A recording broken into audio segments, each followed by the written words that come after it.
Hello, everyone. Let's talk a little more general chemistry.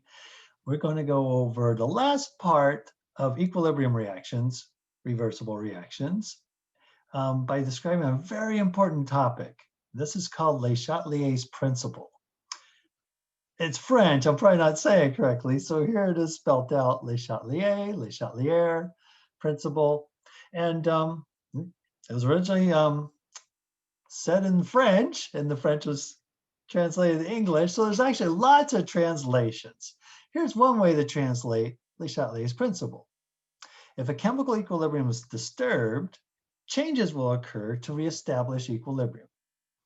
Okay, so again, there's lots of ways of saying this, but in principle, it's this. Nature likes to balance things out. So if we have an equilibrium reaction, right, a reversible reaction where some reactants are changing the products, then, things are going to try and reach this natural equilibrium where there's equal rates where reactants change in the products. And that'll happen at the equal rate of products changing back into reactants. So back and forth it goes. And it reaches a point where the rates in the forward direction equals the rate in the backwards direction. And then your concentration of reactants and products don't change. That's a reversible reaction. We already talked about that a couple of times.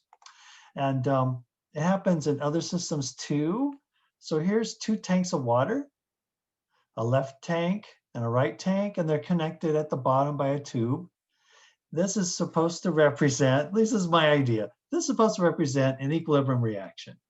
So the amount of liquid on the left represents the concentration of the reactants, and the amount of liquids on the right represents the concentration of products, right? And we have the equilibrium constant, which is the concentration of products divided by the concentration of reactants.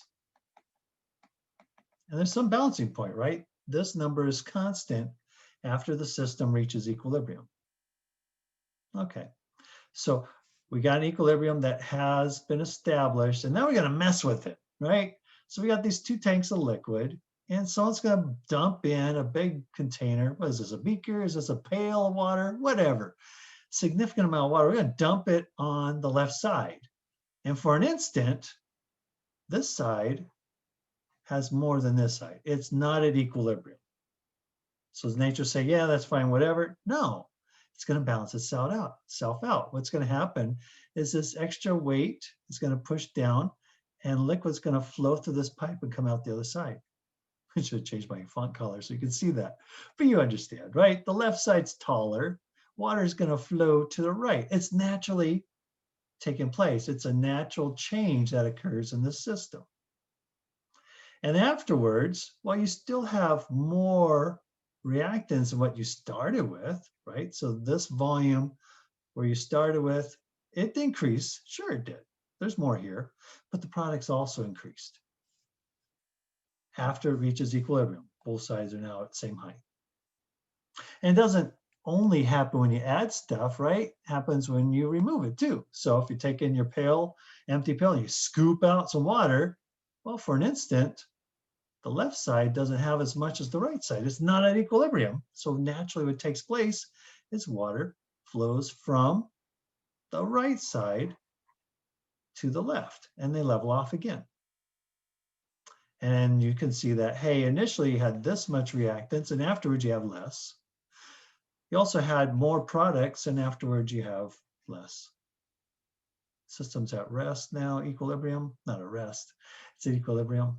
That's just a natural phenomenon. Le Chatelier's principle explains this. It says, hey, we got this system at equilibrium. If you disturb it, scoop out some water, the system will have a change to try and restore equilibrium, try to get the things back together. And this happens with these two tanks of water, as well as for reactants, changing the products changing the reactants. Okay, so this illustration, I know there's physics here with waters and gravity and buckets of water and stuff like that, but it's supposed to illustrate just nature's tendency to kind of reach equilibrium, trying to balance things out. And Le Chatelier's principle is a great way for predicting what's going to happen. So in terms of a chemical reaction, you might say, hey, I got this reaction equilibrium. And you know what? I'm gonna mess with it. I'm gonna dump in more reactants. Le Chatelier's principle says, hey, you disturbed equilibrium. For an instant, you have more reactants than products. That's not equilibrium. So the system says, well, how do we get rid of the extra reactants? You need to go in the forward direction. So remember equilibrium, the reaction goes back and forth at equal rates. Well, if it's not at equilibrium, that's what this state here, we're not balanced. We have more reactants than we should. Then the top arrow takes place. We actually move from reactants to products. You could say the reaction shifts to the right. We're going to have an increase in rate. You have more reactants, they're going to start reacting to produce more products. As the reactants react, they disappear, they get used up, so the left side will go down to this level. And as the reactants change the products, well, the right side will increase up to this level. Yeah, that's Le Chatelier's principle. Cool. Now, the little tank of water analogy is not perfect. It kind of looks like, hey, at equilibrium, you must have equal amounts of reactants and products. You know that's not true, right? It's not. And so that's what this is saying. Hey, so maybe we should change a little diagram. Let's put the tanks of water on a hill. And now you can see that at equilibrium, the heights are the same, but the left tank here has has less water than the right side. And that might be a more typical thing when your K is greater than 1.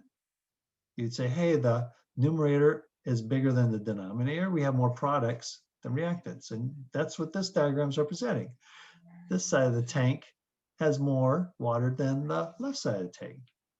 But Le Chatelier's principle still applies. If you say, well, I'm going to dump in more reactants, fill up the left side, and the system says, no, no, no, they're not balanced. We need to fix this. So what naturally happens is get rid of some of the reactants you added, react them, change them into products, have reactants flow to the other side, shift to the right. And they'll increase the number of products.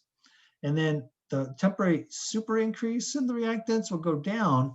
But overall, right, you start with this much reactants and you increased to this much at the new equilibrium. Okay, that's Le Chatelier's principle. Take a look at this stuff now. So here's another way you can explain Le Chatelier's principle. When a system is in equilibrium and a stress added to the system will shift in order to alleviate itself of the stress in order to return to equilibrium. Okay, just another way. Maybe this is a better way for you to understand what's happening, but it's just this again, right? If you disturb equilibrium, it's going to change to reestablish equilibrium. How are you disturbing equilibrium? We're putting a stress on it. We're going to dump in more reactants or take out reactants. So we're going to do other things. What are some things we can do? Well, we can change the concentration. That's where you dump in more reactants, make them more concentrated. Or you dump in more products, make them more concentrated. Or you take some out. That's going to decrease concentration. But you know what? You don't have to remove molecules from the system. You can stress it out by just cooling it down or heating it up. That can mess up the equilibrium too. And if the equilibrium reaction involves gases, well, then you can change the pressure. That's a definite stress on the system. That can mess up the equilibrium too. And the system, the reactions, forward reaction, reverse reaction, they will shift to try and get rid of that stress. Cool. All right, I like this translation. Here's a third way you can translate Le Chatelier's principle. When you take something away from a system equilibrium, the system shifts in such a way to replace what you've taken away. That's totally making sense. At least I hope it does. Take away some reactants, the system goes, whoa, whoa, where'd my reactants go? Okay, we need to make more reactants. Hey, products, you need to change back in the reactants. So stuff on the right, you need to shift back to the left. Products, go change back in the reactants. Follow the bottom arrow, go backwards. Do the reverse reaction, and that'll get us back to equilibrium. Nice. And of course, the reverse is true too. When you add something to the system in equilibrium, the system shifts in such a way as to use up what you've added. If you add more reactants, the reactants will react to become products. And as the reactants react, you don't have any more reactants, or you don't have as many reactants. They changed in the products, got rid of the reactants. You've used up what you've added. Okay, let's look at all the stresses now. So we talked about if you increase the concentration of the substance, the shift is away from the substance. So let's go back to our equilibrium reaction, or generic form, right? So if you add more reactants, they say, hey, let's shift to the right, away from the substance you've added to try and get rid of it. Let's go make more products to use up the reactants. Yeah, the extra concentration needs to be used up.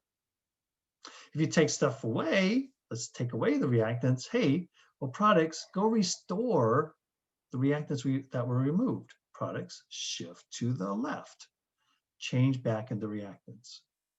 You need to produce more substance to make up for what was removed. Okay, let's talk about gases and pressure. Let's say we got two gases over here, and they change into one gas over here. You know what? We saw that reaction. Was it two NO2s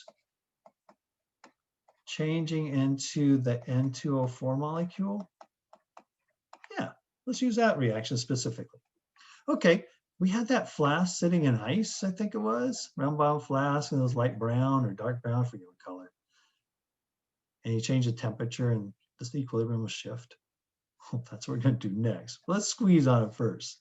Let's get in here with a little piston and we'll squeeze down on these gases and increase the pressure. Now, if you do that with the tires on your car, or you do that on your bicycle tire, you get the pressure too high. How do you get rid of the pressure?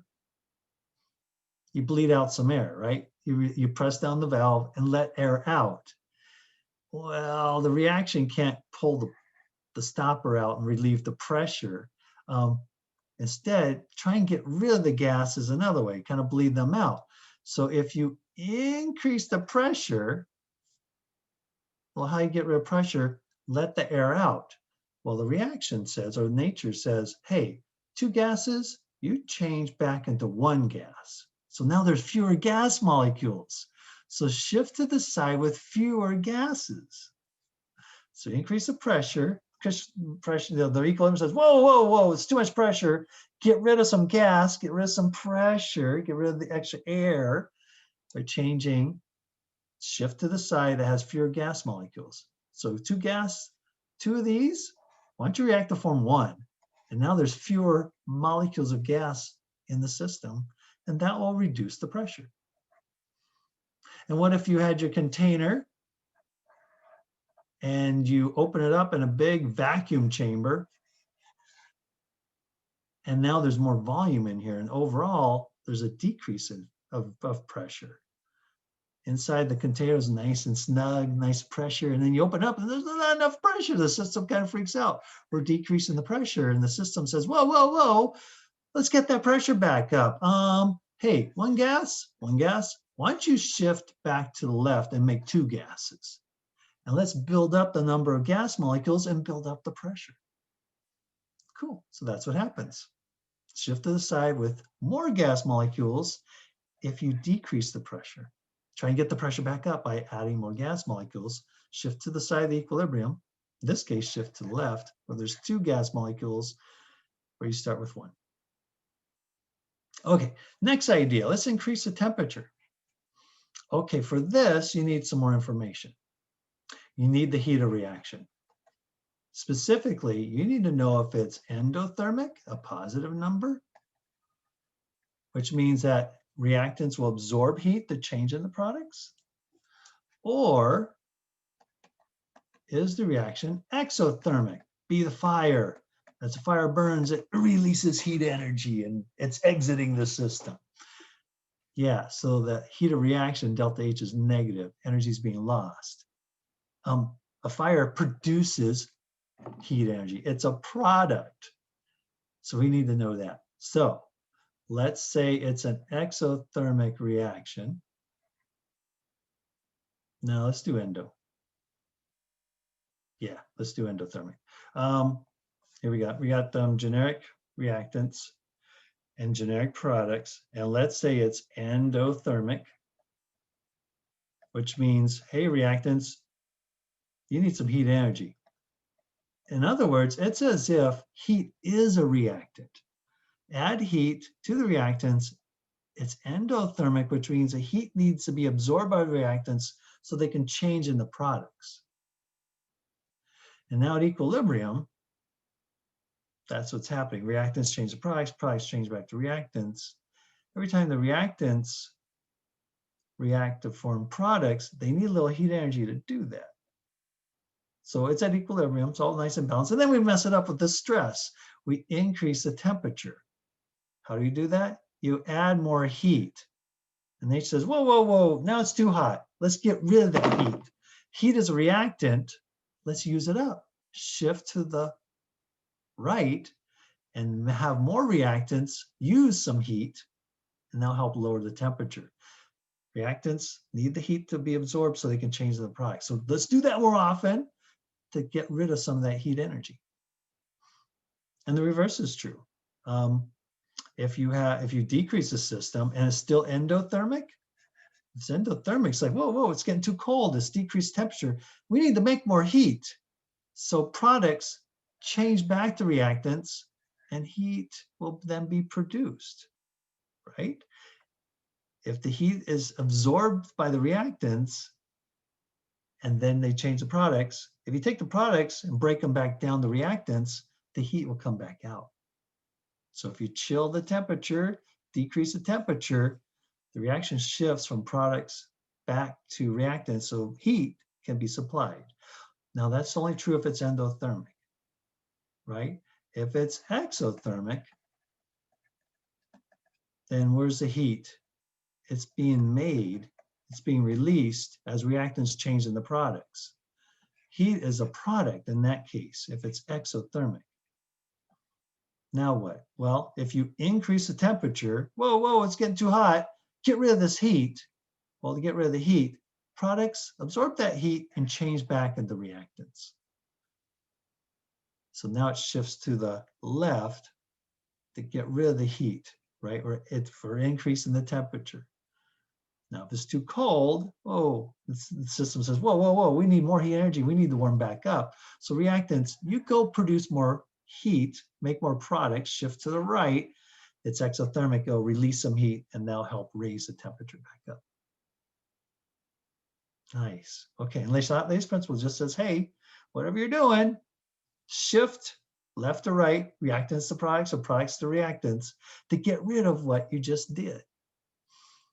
The one trick question teachers like to ask on exam is, hey, what if you had a catalyst? Which way is it going to shift? Trick question, it doesn't shift. Because what does a catalyst do? It speeds up a reaction without being used up. Well, there's two reactions in an equilibrium reaction. There's the forward and the reverse. And guess what? The catalyst speeds up both of them equally. They both go faster. That doesn't mess up the system, right? So if you start with a balanced set of, you got the right amount of reactants and products, and then you speed up how they change back and forth, there's no net change in the amounts of reactants or products. It stays at equilibrium. So there's no shift. Nice. Okay, so this is a good table to go over. Maybe rewind the video, look at these stress, get comfortable with predicting which way it shifts, and just use Lay's principle. Whatever stress you add, shift to the side that gets rid of it. Cool. All right, more specifics. Let's do a specific sample question you might see on an upcoming exam. For the following reaction, delta H is a positive, 120.2 kilojoules. Equilibrium, hey, what? Equilibrium constant is 1.23 times to the -3 at 470 degrees Celsius. Weird. Here's the reaction. The K was interesting. It's actually helping identify this is an equilibrium reaction with the equilibrium constant. It's a forward and a reverse reaction, a reversible reaction. Okay, if it's a reversible reaction, we can use Le Chatelier's principle to make some predictions about it. If someone tries to mess up, nice equilibrium. And that's what we're going to do. For each of the following changes, decide if the equilibrium will shift to the left, the side with more reactants, or shift to the right, the side with more products. Or maybe it doesn't change at all. Maybe there's no shift. So what are we going to do? Well, let's try adding more water. Okay, so here's equilibrium. Oh, here's the water. Water is a reactant.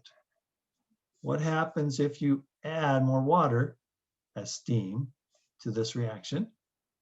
Well, the system says, whoa, whoa, whoa, we got too much water. Shift to the right to react with water with the Cl2, change it in HCl and O2, and as it reacts, it gets rid of the actual water.